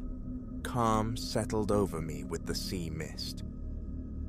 But a few nights passed, the atmosphere shifted. The new moon had swallowed all ambient light, rendering the darkness absolute. A keener chill rode the wind, settling a peculiar tension in the muscles of my neck and shoulders. This, I decided, was the night. Armed with a modest torch and clad in durable boots, I set out. The path toward the cove felt suddenly fraught. Wind hissed through unseen foliage, punctuated by the sharp crack of distant branches. My torch beam carved a narrow, trembling passage through the gloom. I navigated loose stones, skirted looming boulders. The waves crashed with unusual violence, their roar amplified by the enclosed space. Ahead, the bight's silhouette emerged, the sand a deeper darkness still, almost indistinguishable from the starless sky. Right, down the short, treacherous slope I went, testing each foothold. The sand yielded thickly, its granular texture palpable even through my soles. For a moment I extinguished the torch, allowing my vision to bleed into the profound dark. In that instant of sensory recalibration, a distinct sound reached me, a soft, dull thud somewhere out on the flats. Light flared back on. Nothing. Advancing cautiously, I noted the tide's retreat. A wide expanse of damp, packed sand lay exposed near the waterline. My gaze swept the area, searching. At first, only my own prints marred the surface. Then I saw them, a series of deeper depressions etched into the sand, describing a rough semicircle. Closer now, the torchlight tracing their contours. They resembled footprints, yes, but gouged twice as deep as my own, arranged in an unnervingly precise curve. I knelt, touching the edge of one impression. The sand within it felt shockingly cold, a pocket of unnatural chill distinct from the surrounding beach.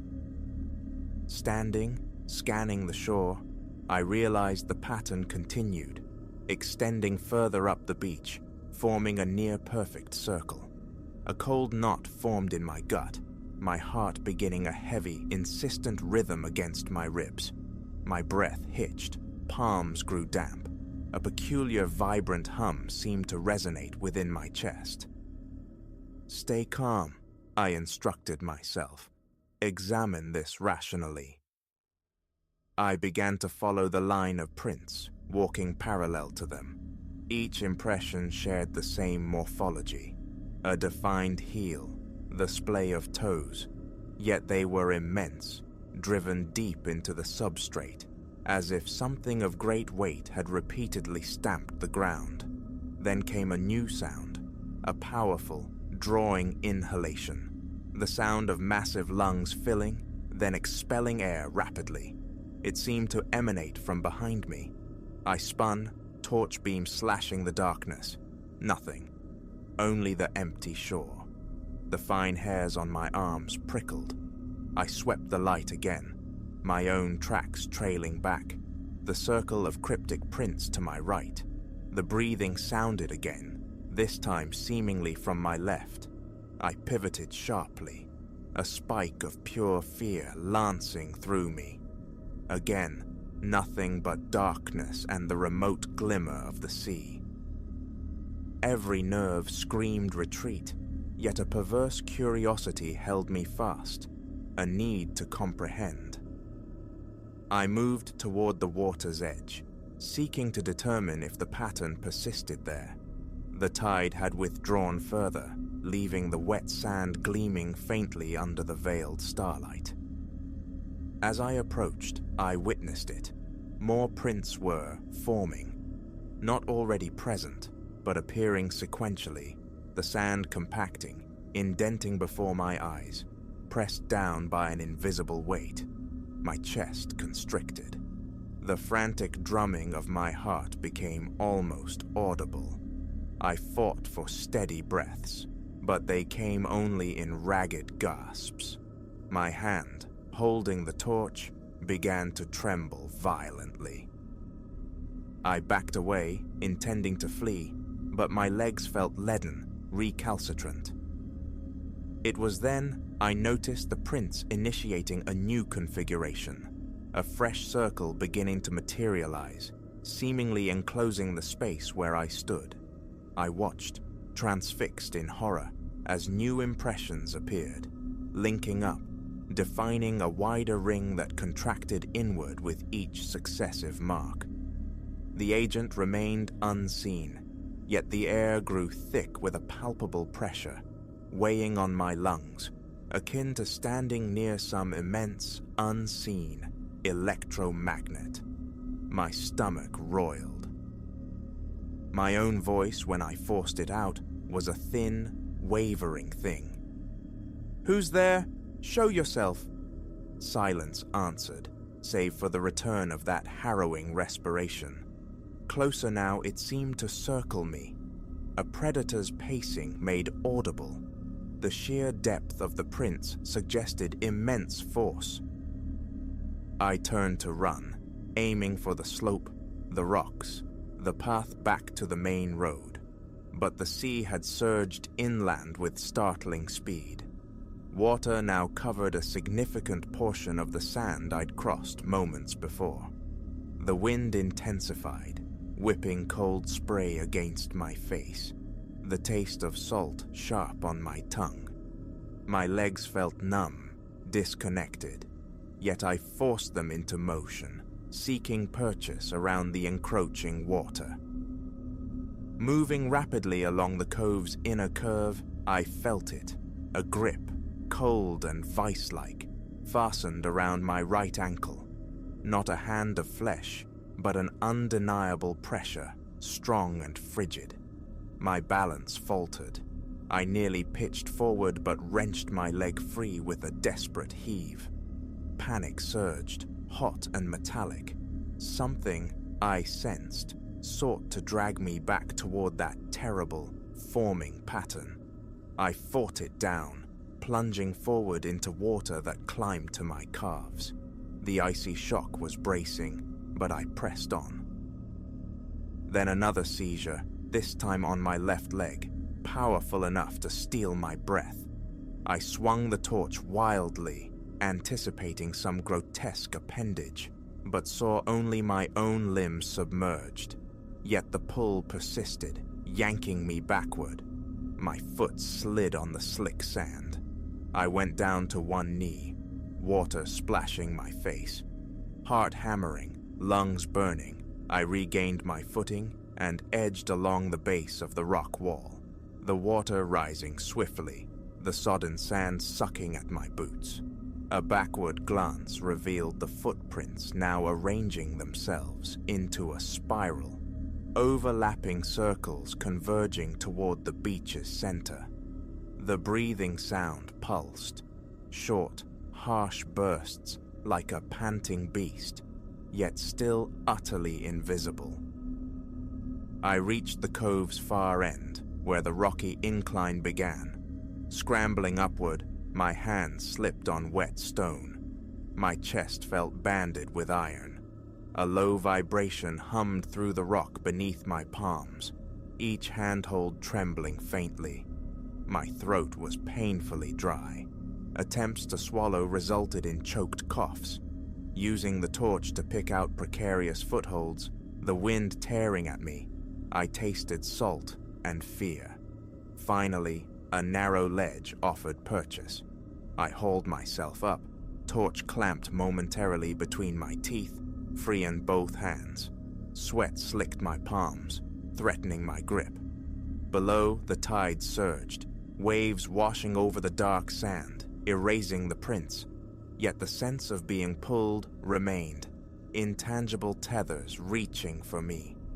I kicked backward into empty air, a futile gesture. Climb, focus, climb. The breathing sounds swelled, echoing off the rock faces, multiplying as if countless unseen lungs now labored in unison. My heart pounded erratically. Cramps seized my legs. I pushed upward, clawing my way onto a flatter expanse near the slope's crest. Collapsing onto my back, I gasped for air, head swimming, clothes clinging damply with sweat and seawater. Looking down, I saw the tide had claimed most of the bite. A few partial prints lingered near the edges, ephemeral scars soon to be smoothed away.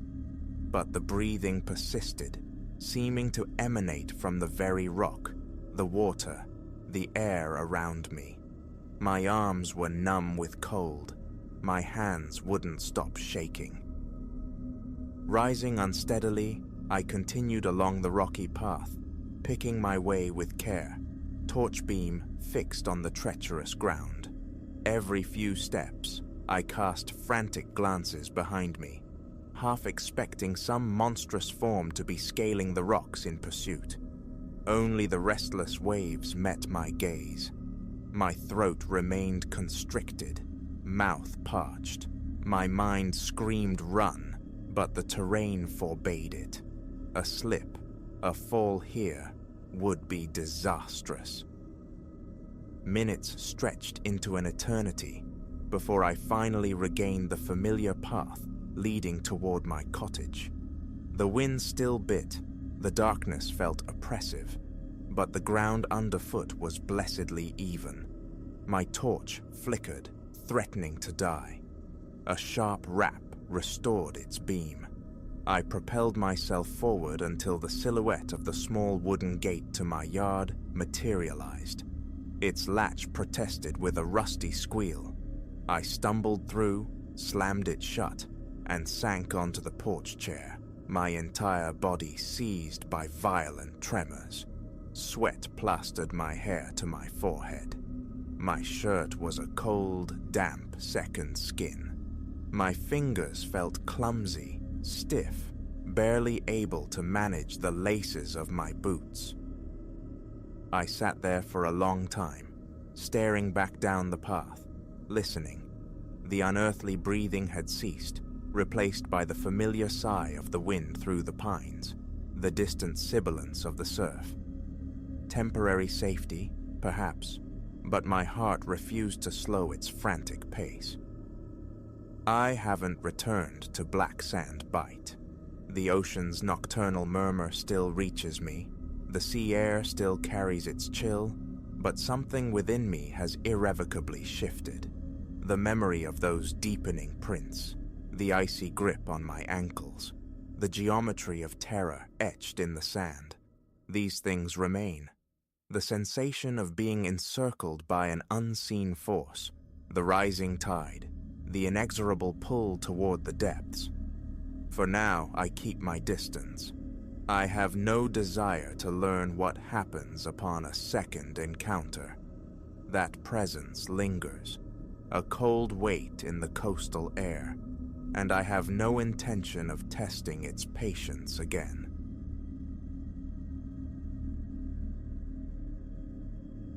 Weeks of accumulated pressure had calcified within me, a dense knot beneath my ribs. The city's incessant clamor grated, work mounted like a rising tide, and my mind felt frayed, unraveling. Escape became not a desire, but a necessity.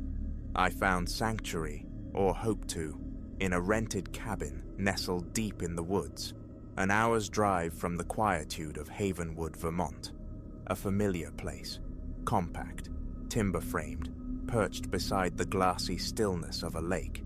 No digital tether, no proximate lives. Only the embrace of forest, water, and profound silence. Twilight painted the sky in bruised purples and fading oranges as I arrived. It stood just as memory held it, unadorned wood, a modest deck gazing lakeward. The rental agency's key resided in a lockbox, cold metal against my palm. Bags hauled inside, the door clicked shut, sealing me within a different realm. Pine and the ghosts of old fire scented the air. Outside, water whispered against the shore, a counterpoint to the wind's soft sigh through the canopy. Unpacking was a swift ritual. Jacket donned, I stepped back onto the deck, absorbing the panorama before darkness consumed it. A loosening began, the rigid cords of tension slackening. This isolation, this quiet immersion, was the precise balm I craved. I lingered there, perched on the edge of the world, letting the woodland symphony wash over me, breathing air that tasted clean and sharp. The sun bled below the horizon, casting elongated skeletal shadows across the water. A mental promise formed: witness the dawn. As true night descended, I retreated indoors, bolting the door against the deepening dark. A fire was kindled, flames licking greedily at the logs, casting restless light upon the paneled walls. Tea brewed, a book opened, the simple architecture of a tranquil evening. The cabin felt submerged in shadow, lit only by the hearth's flickering pulse. Peace settled, a fragile cloak of safety. Reading blurred into drowsiness, the forest's nocturnal murmurings a lullaby as I drifted into sleep. That first night passed undisturbed, a deep, untroubled slumber. Dawn arrived with coffee, sipped on the deck as the sun ignited the eastern sky. The lake lay placid, a perfect inverted canvas of trees and clouds. A dangerous thought surfaced. I could remain here indefinitely. The day unfolded in exploration, tracing trails that hugged the lake's perimeter, drinking in the crisp air until my muscles hummed with pleasant fatigue. Evening brought a simple meal, another hour lost in pages beside the fire's comforting glow, and an early surrender to bed. It was the second night when the stillness fractured. Suspended in the liminal space between wakefulness and sleep, a sound pricked my consciousness. Faint, almost negligible, the dry crunch of leaves underfoot. Someone walking nearby? My eyes flew open, body rigid, straining to hear over the frantic drumming in my chest. Silence returned, thick and absolute. An animal, I reasoned. A deer, perhaps, or a foraging raccoon. Eyes squeezed shut, I fought the rising tide of unease. Then, unmistakably, it returned. Footsteps, slow and measured, circling the cabin's perimeter. I pushed myself upright, every nerve alight. The footsteps paused, resumed, now tracing the far wall.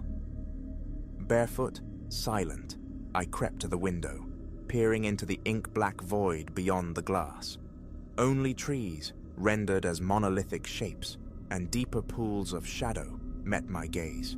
My fingers instinctively sought my phone, a useless reflex. No signal penetrated this wilderness. A ragged breath hitched in my throat. Just an animal. No one else would be out here. The mantra felt thin, unconvincing. Retreating to bed, I burrowed beneath the blankets, a flimsy shield against the unknown. Eventually, the pacing ceased. The silence that followed felt heavier, somehow, than the sounds it replaced. Morning light revealed nothing amiss. A thorough circuit of the cabin yielded no tracks, no displaced leaves, no evidence of a nocturnal visitor. A flush of embarrassment crept up my neck. Had fatigue conjured phantoms? Had the edge of sleep distorted innocent sounds? I resolved to dismiss it, to reclaim the peace I'd sought. Relax, I commanded myself. Enjoy the quiet. But the quiet wouldn't hold. That night, as drowsiness began to soften the edges of awareness, the footsteps returned. Louder this time. Closer. I sat bolt upright, heart hammering against my ribs, listening intently. The tread was deliberate, methodical, as if someone were conducting a slow, careful inspection of the structure. Shaking, I rose and stole towards the window again, and this time, I saw it. A flicker of movement at the periphery, coalescing into a shadow against the moon-dappled ground. Tall, undeniably human in silhouette, yet featureless. A void moving with unnerving slowness just beyond the walls. I froze, transfixed, the pulse in my ears deafening. The shape ambled around the cabin, halting near the front door. No face was visible, yet an intense sensation of being watched prickled my skin, heavy and malevolent. It knew. I was inside. Though I couldn't see its eyes, I felt their weight, stumbling back from the window, thoughts scattering like startled birds. No signal, no help, miles from anywhere, utterly alone. My hand closed around the cold cylinder of a flashlight from my bag, its heft a pathetic substitute for a weapon. I huddled in a corner, shrinking into the shadows, waiting, listening. An eternity seemed to pass before the footsteps receded into the woods. Silence returned, but brought no comfort, no safety. Sleep was impossible.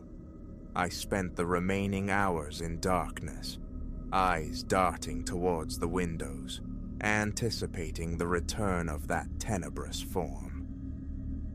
The following day was a torment of frayed nerves. Every rustle of leaves, every bird call, sent jolts of adrenaline through me. Another futile search outside revealed nothing. No prints, no disturbance. Yet the memory of the shadow was stark, undeniable. It was real.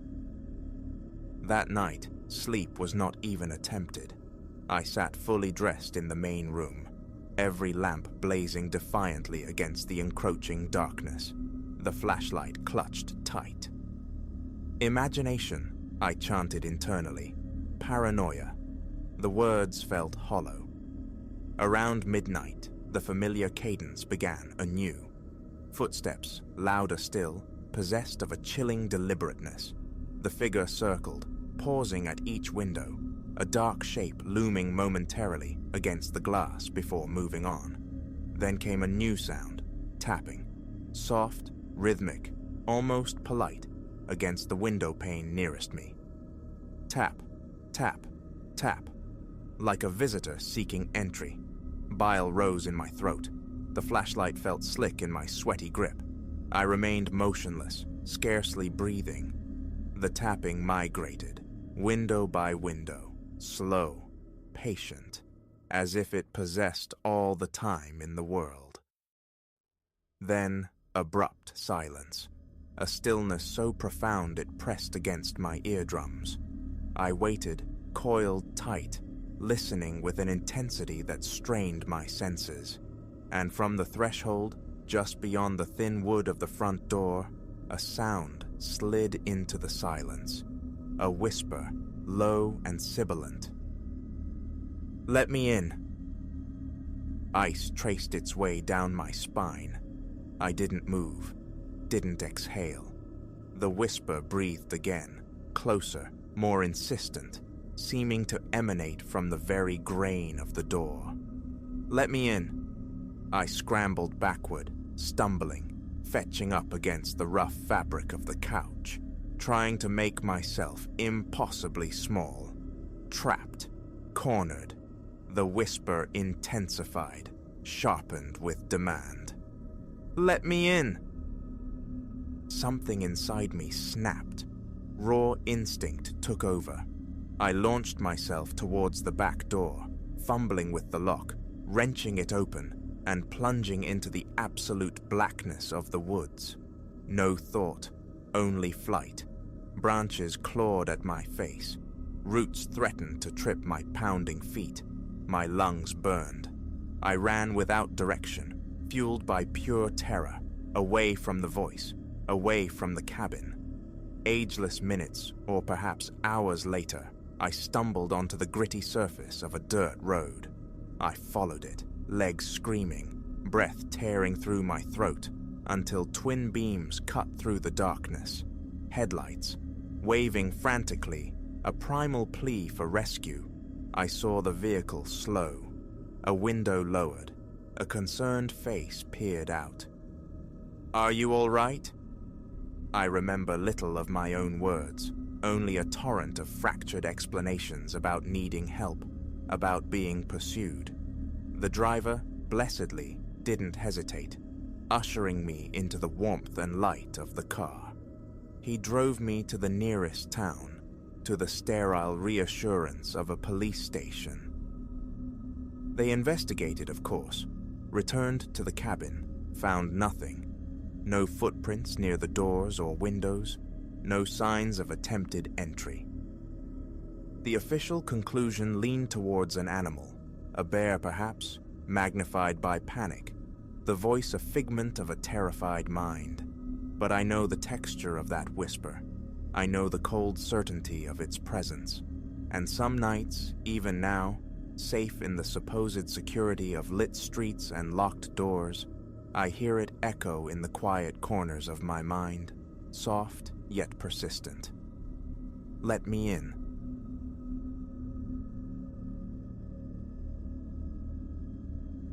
The instant his eyes snagged mine through the grainy lens of the security monitor, a premonition solidified. This night would deviate sharply from the usual quietude. Something glacial resided in that stare, a focused, predatory intelligence that sent a chill skittering across my skin. As the fluorescent hum deepened and the clock hands crawled inexorably toward midnight, the final patron drifted out, leaving behind a silence that amplified my dawning terror. I was about to be immured, alone, with a man whose presence radiated an unnerving permanence. For half a year, the graveyard shift at this 24-hour beacon on the town's fringe had been my nocturnal domain. College tuition demanded sacrifice, and this outpost, wedged between the rhythmic sigh of gas pumps and the greasy spoon glow of an all-night diner, offered solitude aplenty for textbooks, punctuated only by sporadic caffeine seekers or the boisterous hunger of post-bar revelers. It wasn't glamorous, this liminal space, but it served its purpose. Tonight commenced with the familiar rituals. 10 p.m. saw me relieving Leo, the evening sentinel. We navigated the prosaic ballet of handover, the till's contents verified, inventory scanned, the mundane litany recited. Leo, already halfway out the door, mentioned the quiet Tuesday rhythm. "Oh, and keep sharp," he added, a casual afterthought that landed with delayed weight. "Got a fella who's been orbiting for hours. Buys nickel and dime stuff, maybe every 60 minutes. Looks harmless, probably is, but, you know." A vague nod was my reply. Such lingering souls were hardly anomalies. Coffee nurses, magazine browsers, harmless specters usually, provided they made the occasional token purchase and kept their eccentricities contained. An hour dissolved before he truly registered on my internal radar. He was adrift in the snack food aisle, contemplating the existential gulf between mesquite smoke and sharp cheddar with an intensity that seemed disproportionate. I tracked him via the monitor array, a subtle wrongness in his deliberate, almost staged movements prickling my awareness. Tallish, maybe mid-30s, hair sheared close, a shadow of beard clinging to his jawline. His attire, denim, a nondescript dark jacket, sturdy boots, blended into the background. Yet his eyes, even filtered through the monochrome feed, possessed a disturbing focus, a laser-like quality that unsettled me profoundly. Presently, he materialized at the counter, chosen chips clutched in hand. Proximity amplified the disquiet. A smile touched his lips as he paid, a mere muscular arrangement that failed utterly to warm the cold assessment in his gaze. "Slow one tonight," he observed, his voice unexpectedly low, almost intimate. I offered another non-committal nod, wary of lending my own voice to the charged air. His change passed between us, my fingers brushing his momentarily. I hoped fervently for his departure. He remained rooted, those unnerving eyes plumbing mine. "You pull this shift much?" The empty smile persisted. "Now and then," I mumbled, feigning sudden absorption in the pie lie of chewing gum packets. He held the space for another beat, a small eternity, before finally pivoting and melting back into the aisles. The breath I hadn't known I was holding escaped in a shaky sigh. This peculiar dance repeated over the ensuing hours. Aimless perambulation, a minor purchase, an attempt at conversation laced with that unnerving scrutiny. With each iteration, the knot of anxiety in my stomach cinched tighter. The security screens became my unwilling obsession, charting his course through the brightly lit emptiness. Midnight loomed. The sparse constellation of late-night shoppers winked out, one by one. Soon, the store contained only 2 souls, him and me. He feigned interest in the magazine rack, a flimsy pretext. I could feel the weight of his attention like a physical pressure. A frantic urge to call my manager, perhaps even the authorities, surged through me. But the accusation felt flimsy, ridiculous. A customer is unnerving me by buying things, by trying to talk. Paranoia, they'd call it. Besides, my lifeline, my phone, rested in my bag in the cramped back office, sequestered by company policy. 11:55. He approached the counter once more, empty-handed this time, "You know," he began, leaning casually against the Formica, invading my space. Always wondered about this night shift gig. Figure it gets pretty solitary. My throat constricted. My tongue felt thick and dry. "It's manageable," I croaked. "We get decent foot traffic usually." A chuckle escaped him, dry and devoid of humor. "Oh, I've noticed. Not much traffic tonight, though." Matter of fact, his gaze flicked to his wristwatch, a deliberate theatrical gesture. "I'd wager you're just about to be completely alone." My heart hammered against my ribs, a frantic drumbeat surely audible in the stillness. The wall clock confirmed his assertion. 11:58, 2 minutes. "Actually, sir," I forced the words out, striving for a steady tone that utterly failed me.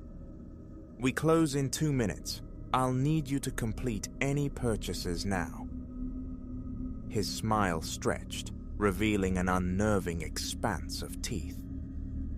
"Ah, I don't believe so. No, I think I'll linger. You and we have quite a bit to discuss." His hand moved toward the inside of his jacket. Time seemed to thicken, stretching like taffy.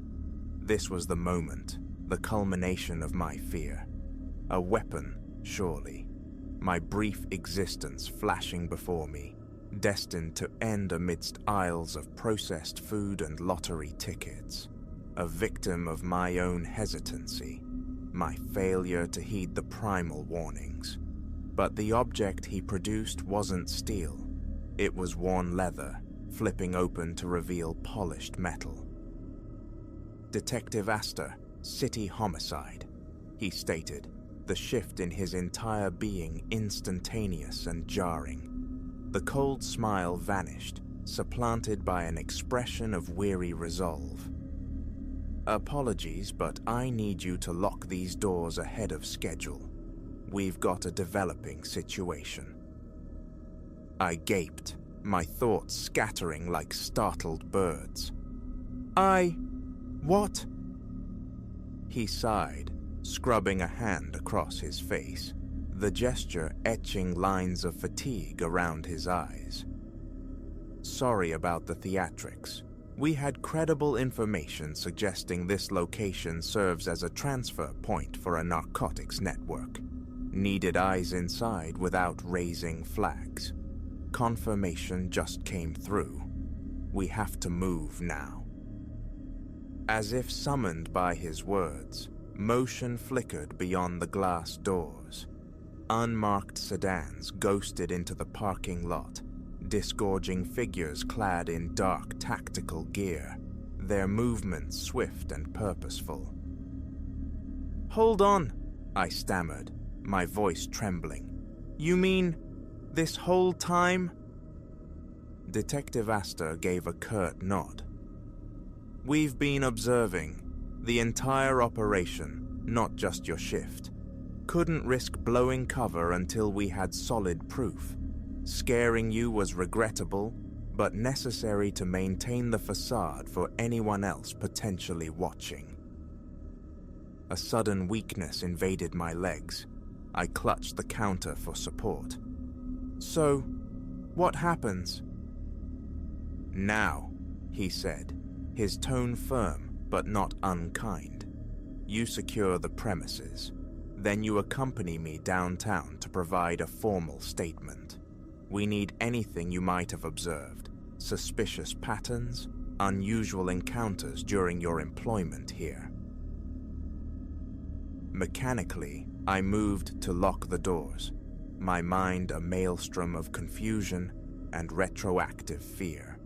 All those nights, immersed in study or the mundane rhythm of the shift, utterly oblivious to the insidious currents flowing beneath the surface.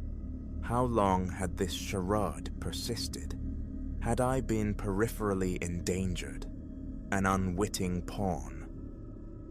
Astor must have perceived my turmoil. "Listen," he said, his voice softer now. You're clear. No trouble for you.